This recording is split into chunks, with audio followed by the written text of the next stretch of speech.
इस समय नई वंदे भारत एक्सप्रेस ट्रेन चल चुकी है। दीघा ब्रिज हाल्ट से हम आगे बढ़ रहे हैं और यहाँ पर एक और चीज मैं आपको बताना चाहता हूँ। पटना की जब हम बात करते हैं तो कहीं ना कहीं जेपी सेतु एक बड़ी पहचान कही जाती है और हम सीधा सीधा अब जेपी सेतु की तरफ बढ़ रहे हैं।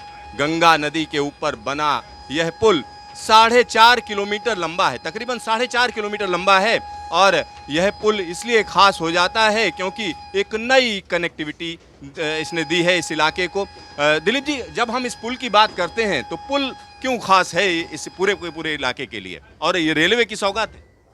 बिल्कुल, रेल कनेक्टिविटी के हिसाब से उत्तर बिहार और दक्षिण बिहार को आपस में जोड़ने में इस पुल की बड़ी महत्वपूर्ण भूमिका है। इससे पहले जो एक पुल था वो बरौनी मोकामा के बीच में था, राजेंद्र सेतु, और इसके बाद फिर ये दूसरा पुल बन करके तैयार हुआ। इससे पटना और हाजीपुर के बीच की जो कनेक्टिविटी है वो काफ़ी आसान हो गई है। 2017 में ये पुल बन करके तैयार हुआ और ये देखिए डबल लाइन का ये पुल है। तो उत्तर बिहार से दक्षिण बिहार ट्रेन मार्ग से पहुँचने में यह काफ़ी महत्वपूर्ण भूमिका निभा रहा है। सर, ये पुल मैंने सुना है इसमें ऊपर जो है यानी एक तरफ ट्रेन है और दूसरी तरफ जो है इसमें ऊपर सड़क मार्ग भी है। बिल्कुल, यह पुल जो है 2 लेयर का है। नीचे वाले लेयर पर रेल मार्ग है और आप देखिए वो बगल में रोड मार्ग की कनेक्टिविटी है। तो जो पुल वाला एरिया आएगा उसमें फिर नीचे जो है रेलवे चलेगी और ऊपर से जो है रोडवे चलेगा। राजेंद्र सेतु का जो स्ट्रक्चर है वो भी इसी प्रकार का है, जिसमें कि नीचे रेलवे लाइन है और ऊपर जो है रोडवेज है। तो अब ये पुल की शुरुआत यहाँ से हो रही है। यह विश्व के सबसे लंबे पुलों में से एक है और निश्चित रूप से एक ऐसे टेरेन में बना हुआ है जहाँ पर कि काम करना काफ़ी टफ था। यहाँ पर बरसात के दिनों में काफ़ी पानी हो जाया करता है और ओवरफ्लोइंग भी होता रहा है, क्योंकि ये जो स्थल है ये 2 नदियों के संगम पे, या कहिए कि यहाँ पर 3 नदियों का संगम है। एक तो कि यहाँ से कुछ ही दूरी पर पहले सोन नदी गंगा नदी में आकर के मिलती है, जो कि दक्षिणी बिहार से आती है, अमरकंटक से निकलती है सोन नदी और दक्षिण बिहार के एरिया को कवर करते हुए गंगा में आकर मिलती है। वहीं दूसरी ओर हिमालय की प्रमुख नदियों में से एक गंडक नदी यानी कि नारायणी नदी भी जो है वह सोनपुर में आकर के मिलती है। तो इस जगह पर जहाँ पर यह पुल बना हुआ है वहाँ पर वाटर लेवल जो है हमेशा ज़्यादा रहता है और यहाँ के जितने भी पिलर्स बनाए गए हैं या जो भी बेसिक काम हुआ है काफ़ी चुनौतीपूर्ण रहा है और काफ़ी परिश्रम से, काफ़ी अच्छी प्लानिंग से इस कार्य को, जो कि निश्चित रूप से काफ़ी मुश्किल कामों में से एक था, उस काम को हमारे इंजीनियरों ने संपादित किया है। दिलीप जी, जब हम इस पुल से निकल रहे हैं और स्पीड की अगर हम बात कर लें तो इस समय इस ट्रेन को किस यानी मैक्सिमम स्पीड यहाँ पुल के ऊपर कितनी रहती है? देखिए, ये जो पुल की जो डिज़ाइन इस ढंग से की गई है कि 110 किलोमीटर की स्पीड से हम लोग गाड़ियों का परिचालन कर सकते हैं, लेकिन अलग अलग गाड़ियों के लिए अलग अलग स्पीड निर्धारित रहता है। जैसे कोई डेमू रेक है तो 60 किलोमीटर की स्पीड से चलता है। जो मेल एक्सप्रेस सुपर फास्ट गाड़ियाँ हैं उनकी स्पीड 75, 90 और 110 किलोमीटर भी रहती है। तो अलग अलग गाड़ियों के लिए एक जो हम कॉशन ऑर्डर जारी करते हैं उसके माध्यम से हम स्पीड का निर्धारण करते हैं और उसी के तहत ये कार्रवाई करते हैं। वैसे जो पूरा सेक्शन है, this is fit for a movement at the speed of 110 kilometre. तो ये पूरा जो आप पाटलिपुत्र से लेकर करके सोनपुर होते हुए, हाजीपुर होते हुए मुजफ्फरपुर की जो लाइन है ये 110 किलोमीटर के लिए फिट है और उसी स्पीड पर हम लोग गाड़ियों का परिचालन करते हैं। यहाँ पर आपको हम दुनिया का जो एक सबसे लंबे पुलों में से एक पुल, और यह पुल कहीं ना कहीं भारत में भारतीय रेलवे की जो धाक है उसको जमाने वाला पुल है। तो यहाँ पर यह पुल आप देख सकते हैं और यह पुल हम कह सकते हैं दोहरा पुल है। नीचे रेल और ऊपर जो है रोडवेज चल रही है, यानी जो सड़क का ट्रैफिक है वो चल रहा है। साथ ही साथ यहाँ पर आप स्पीड देख सकते हैं। स्पीड आप देखिए कि किस तरीके से यह ट्रेन तकरीबन 60 किलोमीटर प्रति घंटे की रफ्तार पर चल रही है।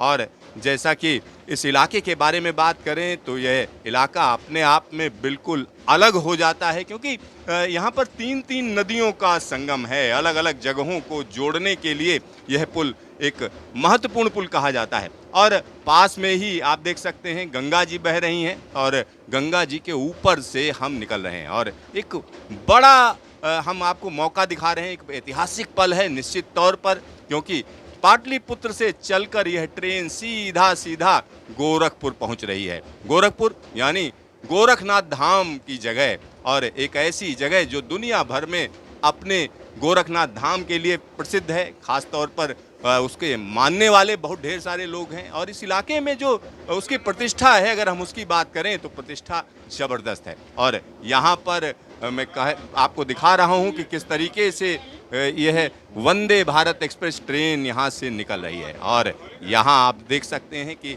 अब यह पुल थोड़ी ही देर में ख़त्म होने जा रहा है। तकरीबन 4.5 किलोमीटर लंबा यह पुल है और इस पर दोहरी लाइन है। यहाँ पर आप देख सकते हैं दोहरी लाइन है और यह एक बड़ी सौगात बिहार के लिए कही जा सकती है और खुद प्रधानमंत्री नरेंद्र मोदी ने इस ट्रेन को हरी झंडी दिखाई है और यह ट्रेन कम समय में लोगों को एक जगह से दूसरी जगह पर पहुंचाने का काम कर रही है और भारतीय रेलवे का चेहरा बदलने का काम वंदे भारत एक्सप्रेस ने किया है।